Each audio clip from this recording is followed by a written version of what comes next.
मैं भारत को भारतीयता की मान्यता के आधार पर फिर से खड़ा करना चाहता हूं, उस काम में लगा हूं। हमारे देश में अब मुझे ये समझ में आने लगा है कि किसी भी भारतीय नागरिक को चिकित्सा सुविधा की जरूरत नहीं है, चिकित्सकीय ज्ञान की जरूरत है। हेल्थ फैसिलिटीज नहीं चाहिए, नॉलेज चाहिए।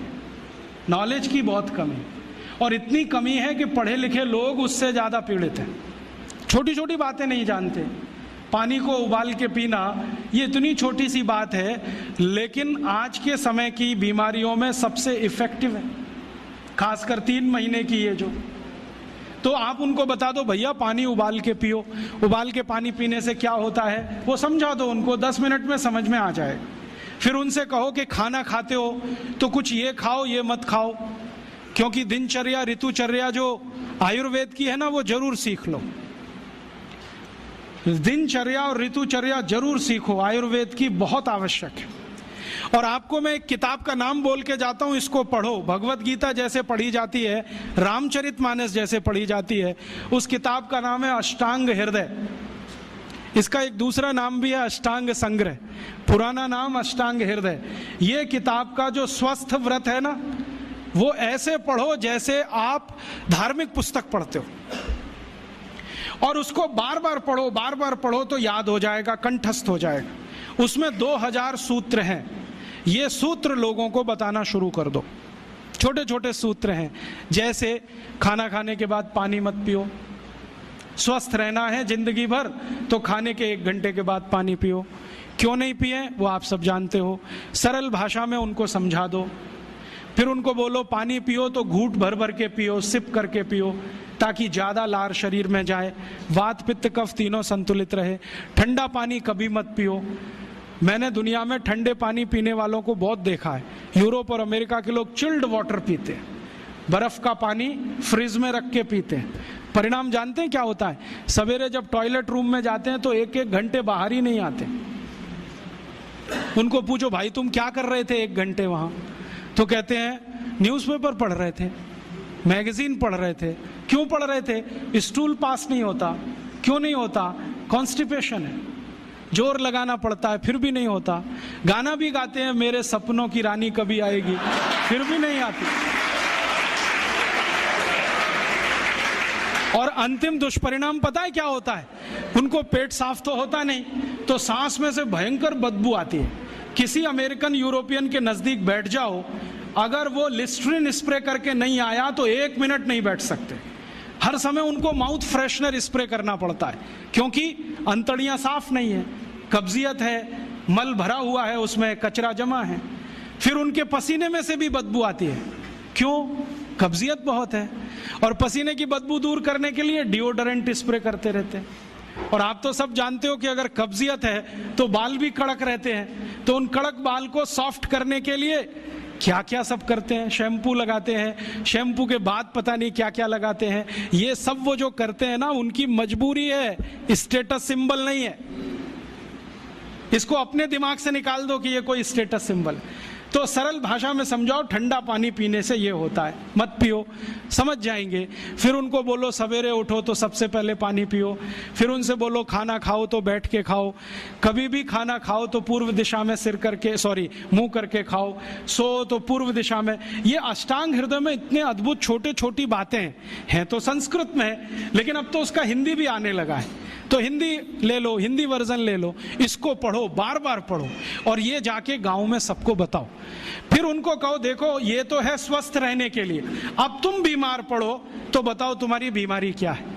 ये बीमारी है तो ये दवा है, ये बीमारी है तो ये दवा है। और मेरा आपसे एक निवेदन जरूर है कि अगर आप होम्योपैथी से भी इलाज करो तो उसकी मूल दवा जरूर बता दो। उनको ये ग्रीक और रोमन नाम में मत फंसाओ। आप कहोगे जी मैं तो ऑसीमम दे रहा हूं, ये उनको कहो ये तो तुलसी का रस है भैया, तुम्हारे घर में फूलों से बनी हुई है, आसानी से मिलती है, जयपुर में मिलती है, दिल्ली में मिलती है। भंडारी वालों को अक्सर ऑर्डर दे के रखो, हमको इतनी भेजो। उनको जो पता चल गया कि आप प्रचार के लिए कर रहे हो तो मुफ्त में भी दे देंगे आपको। तो इस तरह से आप गांव गांव जाओ, छोटे छोटे शिविर लगाओ, गांव वालों को इकट्ठा करो। गांव वाले बहुत दुखी हैं, शहर वाले भी दुखी हैं वैसे तो, वो दुखी हैं इसका यही सबूत है कि रामदेव जी आए जयपुर में सवेरे 4 बजे तो सब लोग पहुंच जाते हैं वहां, पैसा भी देते हैं, समय भी देते हैं। और 4 बजे रामदेव जी कहें टांग ऊपर उठा लो तो उठा लेते हैं, कहें सिर नीचे कर दो तो कर लेते हैं, ऐसे कर लो तो कर लेते हैं। क्यों? परेशान है, दुखी है, शरीर उनका साथ नहीं दे रहा है। और इतने दुखी हैं कि रामदेव जी तो क्या, कोई टिम्बकटू आ जाए उसी के सामने वो आ जाएंगे, और वो दुनिया भर में घूम के आते हैं अपनी अपनी छोटी छोटी बीमारियां लेके।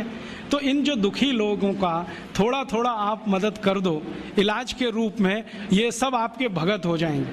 और ये भगत हो जाएंगे तो कहो आप भी प्रचार करो इसका, वो भी करें, आप भी करो, तो ये इतना तेजी से मल्टीप्लाई करेगा कि 2-5 साल में एलोपैथी का बाजा बज जाएगा। और बजा देना है अपने को, हाँ, ये संकल्प लेके चलो कि इनका बाजा हमको बजाना है। मैं बहुत जल्दी एक टीवी चैनल शुरू करने जा रहा हूँ एलोपैथी का बाजा बजाने के लिए। इनकी सब पोल खोलनी है मुझे, हाँ, इनकी इतनी पोल हैं मेरे पास, कम से कम 1,500 से ज्यादा डॉक्यूमेंट्स हैं जो एलोपैथी के गंदेपन को सिद्ध करने वाले, इनकी निकृष्टता को सिद्ध करने वाले, ये कितने अनसाइंटिफिक हैं वो बताने वाले हैं, कितने डॉगमेटिक हैं वो बताने वाले हैं। मेरे पास ऐसे बहुत इंटरव्यूज हैं बड़े बड़े डॉक्टरों के, वो कहते हैं कि हम कोई डायग्नोसिस नहीं करते, तीर मारते, लग गया तो ठीक, नहीं तो तुक्का। और वो कहते हैं हम तो एक ही सिद्धांत पे काम करते हैं, ट्रायल एंड एरर, देते जाओ गलतियां करते जाओ, देते जाओ गलती, भले मर जाए पेशेंट उसमें। हमारे पास तो कम से कम ये नहीं है ट्रायल एंड एरर वाला। हम तो जानते हैं कि तुलसी है तो उसके ये गुण हैं तो ये रिजल्ट आना ही चाहिए, मेथी है तो उसके ये गुण हैं तो ये रिजल्ट आना ही चाहिए। हमको सब मालूम है, फिक्स है, यहाँ वेरिएशन नहीं है। मेथी के जो रिजल्ट चरक ऋषि को मिले वो आज भी मिलते हैं, इसमें इतना सातत्य है, वेरिएशन कहीं भी नहीं है। तो जो विज्ञान में सातत्य होता है, सत्य ज्ञान वही होता है।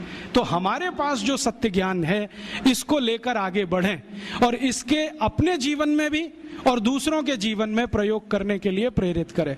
छोटी छोटी कुछ बातें आप भी अपने जीवन में करो। ये एलोपैथी में से निकले हुए जो भी बाई प्रोडक्ट्स हैं ना, इनको जीवन में इस्तेमाल मत करो। जैसे टूथपेस्ट, ये तो भारत का नहीं है ना, ये तो एलोपैथी का है। और यूरोप वाले टूथपेस्ट इसलिए घिसते हैं कि मसूड़े बहुत उनके हार्ड है, कड़क है, क्योंकि बर्फ के नजदीक रहते हैं। मसूड़े कड़क हैं तो ब्रश जो है ना प्लास्टिक का भी चलेगा, उसको घिसें तो ज्यादा तकलीफ नहीं आएगी। और दूसरा, उनके पास दांत साफ करने के लिए कुछ है ही नहीं, करें क्या? वो बेचारे परेशान है, नीम का दातुन मिले, यूरोप में नीम होता ही नहीं है। वो परेशान है बबूल का दातुन मिले, बबूल होता ही नहीं है। वो परेशान है दंतमंजन मिले, दंतमंजन होने के लिए 18 जड़ी बूटी लगती हैं, वो होती ही नहीं है। तो ले दे के उनके पास एक ही चीज है, वो है सोडियम लॉरेल सल्फेट, माने डिटर्जेंट पाउडर, माने शैम्पू। उसी को घिसते हैं दांत में, बनाते हैं झाग और थूकते हैं वॉश बेसिन।